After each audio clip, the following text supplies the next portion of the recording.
રાષ્ટ્રપતિ દ્વારા સન્માનિત થયેલા નિલેશ માંડલેવાલાનું સુરત એરપોર્ટ ખાતે ભવ્ય સ્વાગત કરવામાં આવ્યું હતું। અંગદાન ક્ષેત્રે નોંધપાત્ર કામગીરી બદલ તેમને રાષ્ટ્રપતિ દ્વારા એવોર્ડ આપી સન્માનિત કરવામાં આવ્યા હતા। સુરત એરપોર્ટ પર મોટી સંખ્યામાં લોકો, સમર્થકો અને શુભેચ્છકો ઉપસ્થિત રહ્યા હતા। નિલેશ માંડલેવાલાએ દેશના વડાપ્રધાન નરેન્દ્ર મોદી અને ગૃહમંત્રી અમિત શાહનો આભાર માન્યો હતો અને અભિનંદન વ્યક્ત કર્યા હતા। તેમણે અંગદાન એ મહાદાન હોવાનું કહી સમાજને સુંદર સંદેશો આપ્યો હતો।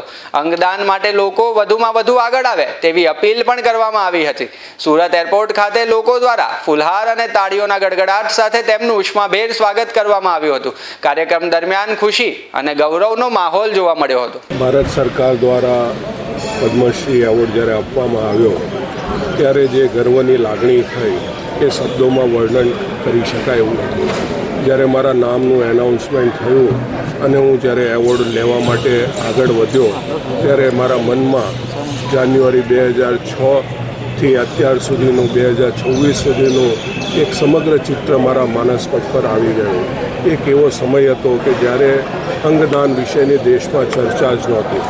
આજે આ જે સન્માન મળ્યું છે એ સન્માન નિલેશ માંડલેવાળા કે ડોનેટ લાઈફનું સન્માન નથી। આ સન્માન સમગ્ર સુરત શહેર અને ગુજરાતનું સન્માન છે। આ સન્માન જે પરિવારજનોએ પોતાના બ્રેઇન ડેડ સ્વજનના અંગોનું દાન કરાવીને સેંકડો હજારો અંગ નિષ્ફળતાના દર્દીઓને નવું જીવન આપ્યું છે, આ તેઓનું સન્માન છે। આ સન્માન છે આપણા સુરત અને દક્ષિણ ગુજરાતના ડૉક્ટરો, હોસ્પિટલો। આ સન્માન છે સુરત શહેર પોલીસ કે જેઓ ગ્રીન કોરિડોર માટે સતત આપણને સહયોગ આપી રહ્યા છે, આ તેઓનું સન્માન છે। હોસ્પિટલોનું સન્માન છે। આ સન્માન છે સુરત સિવિલ હોસ્પિટલ અને સ્મીમેર હોસ્પિટલના ફોરેન્સિક ડિપાર્ટમેન્ટના ડૉક્ટરો, આ તેઓનું સન્માન છે।